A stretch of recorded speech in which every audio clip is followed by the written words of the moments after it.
Hello all and welcome back to another story from Tales from Tech Support. Guys, I'd be really grateful if you sub to my channel, it really helps me. Today's story, Call Before You Dig.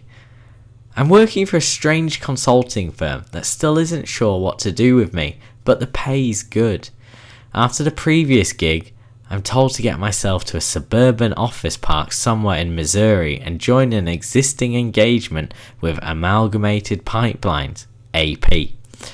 It's late spring, so business travel becomes an excuse to ride my motorcycle. A day and a half later, I'm at my second home, a mid-grade hotel chain with the amenities I want. Room service, a small hotel bar with a familiar point of sale system. I check in, clean up, and park myself at the bar, which is sparsely occupied. I drop my laptop at the bar and start reading through the documents from the client as well as the previous emails. Looks like Amalgamated has decided to assess and fix their cybersecurity in a few weeks, like cleaning up from a week-long house party 15 minutes before mum and dad came home. I've been tasked with writing an entire policy kit this week. There's an external team doing some kind of vulnerability scan, but I'm not involved. My firm is also doing some consulting around restructuring financial stuff, but I skip over those threads. I find the docs I'm interested in, network and infrastructure. Their regular IT network looks like late 90s state-of-the-art MPLS WANs between offices.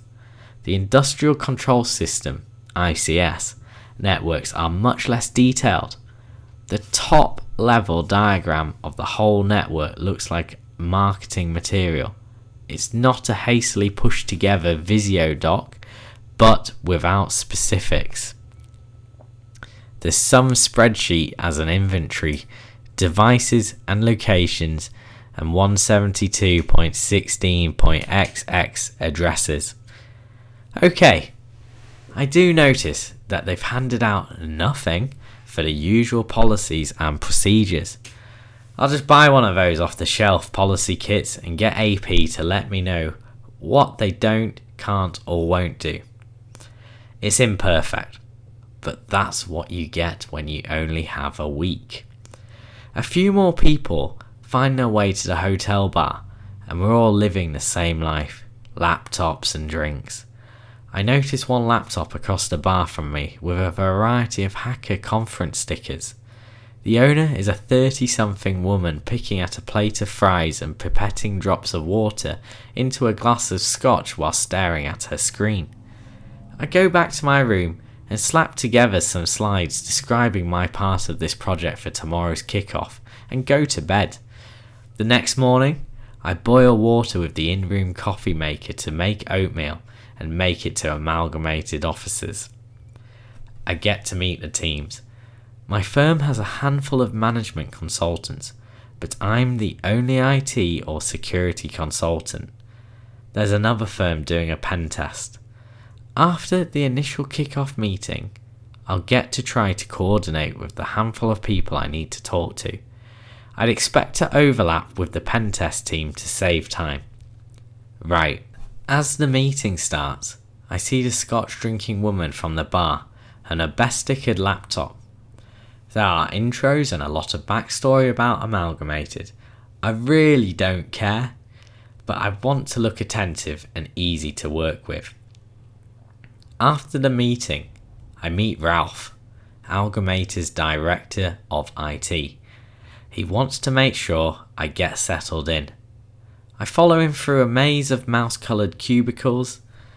I think I'm in a sales or customer service phone bank as the people around me are busy taking short phone calls. Ralph has a neutral American accent, which makes me guess he's either from Central Ohio or he's suppressing a thicker accent. This distracts me. I want to force him to say, "to be" or "needs done," and solve this mystery.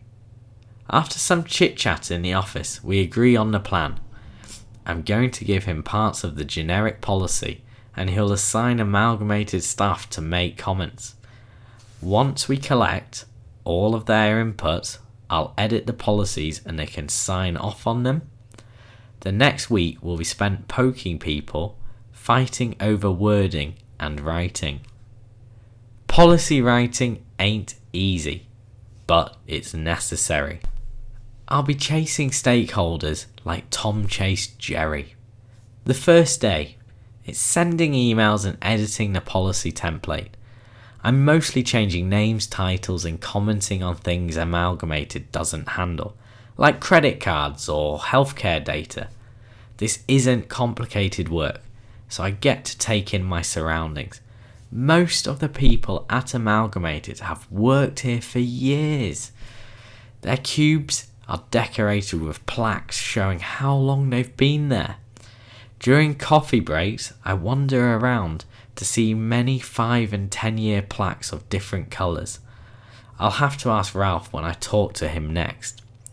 Geez, that seems a long time for a lot of people to be staying in one place and even getting plaques to tell everyone how great they are. Anyway, most of the office empties out at 4:55, but one woman in a cube near me sticks around. I try listening into her calls. Maybe she's renting real estate on the side. Her call starts out with narrowing down a particular property and then telling them either, "You're okay," or "We'll be out of there within 48 hours, don't do any work in the area until we're there." Fine. I've done my day's work, so I leave Amalgamated. The parking lot's empty, so I deliberately ride over the speed bumps fast enough to catch air. Simple pleasures, like a dinner at Waffle House and a book. I ride back to the hotel and park myself in the bar to have a drink and catch up on other work. After a beer or two and some timesheets, I notice scotch and water at the bar. I wave to her and manage a brief conversation. "Hey, I saw you at the kickoff. Looking at your stickers, you're on the pen test." "I'm leading it. The rest of my team's offshore." "Great. I'm writing policies this week. Did you get any details on the ICS systems? All I saw was marketing material." "Air-gapped." "I'd like to believe that, but I'd like to believe a lot of things that aren't true." So neither of us know anything. I've got stuff to do." I leave her be, finish my drink, and go up to my room. Oddly enough, I've already received some comments on my drafts. Most of them are the usual. Changes for people's titles, nitpicky comments on wording, and an odd one. In the network security policy, there was a section that read like it was from the early 90s.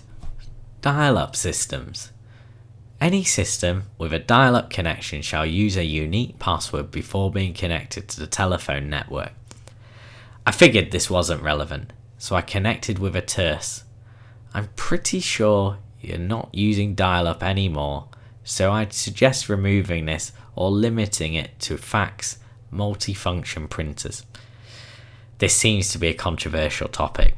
This has sparked an entire back and forth between a few Amalgamated staff, which comes to a conclusion that the Industrial Control Systems team can't meet this for all their dial-up systems and that it's overly burdensome to fix. This keeps me up at night. What sort of stuff do they have on dial-up? The next morning, I get my coffee and park myself in my cubicle. Before the calls start, I poke my head over the cubicle wall and introduce myself to my office neighbour. "Hi there. I'm just a contractor working with you all. What are you doing?" My neighbour looks at me and cocks her head to the side, like I asked a really dumb question. "We're the call before you dig hotline." Huh?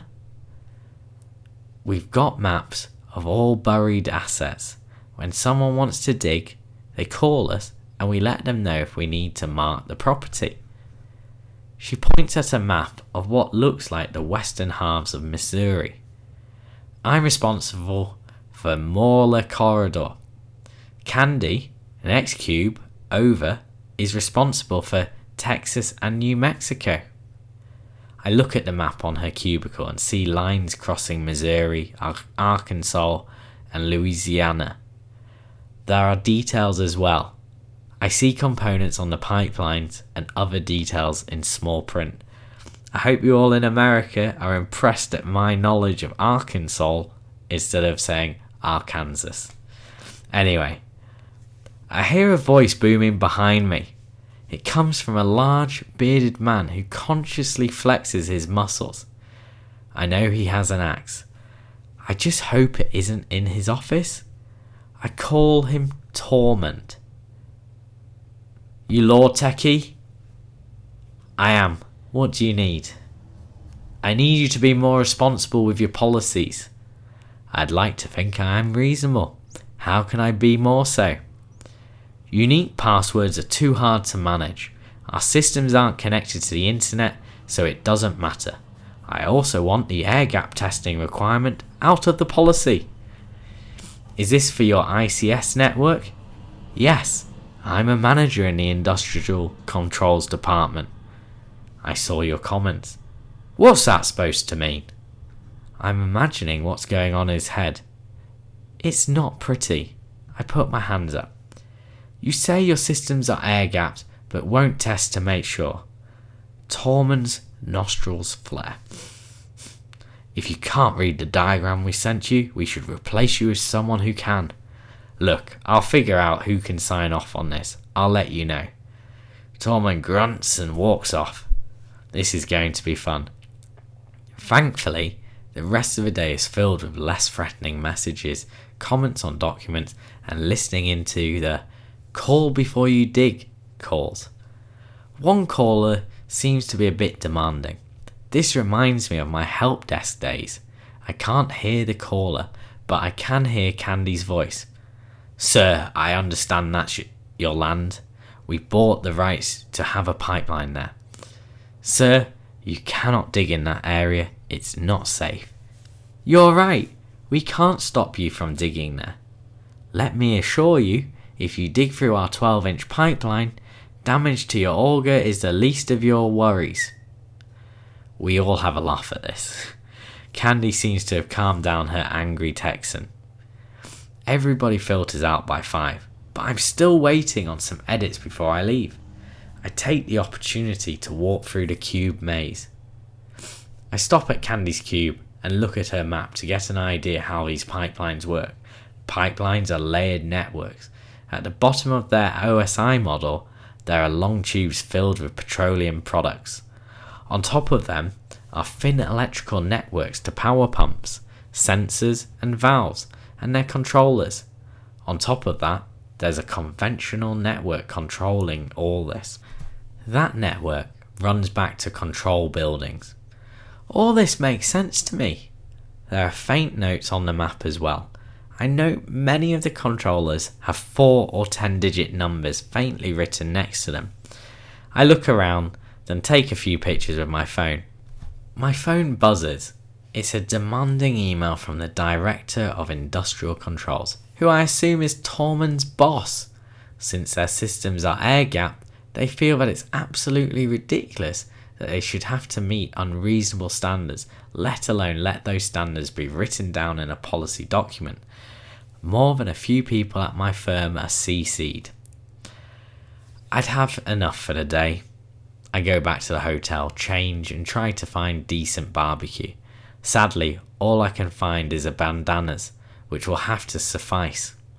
As I see it, I'm either going to have to go to my boss and get some cover or capitulate to the ICS wildings. I plead with the waitress to bring me a plain seltzer, even trying to explain that the little switch on the side of the dispenser can be used to make this. She brings me a Sprite and I am sad. I'm mashing at my phone, getting sweet barbecue sauce on the screen when the picture of the map from Candy's cubicle comes up. Out of idleness, I swipe around the map of Texas. I don't know why I write down the number written on the map. I really don't know why I decide to call it. It answers after 3 rings. Ooh, ping, ping, ping, ping. I'm a kid of the 90s. I know what a modem attempting a handshake sounds like.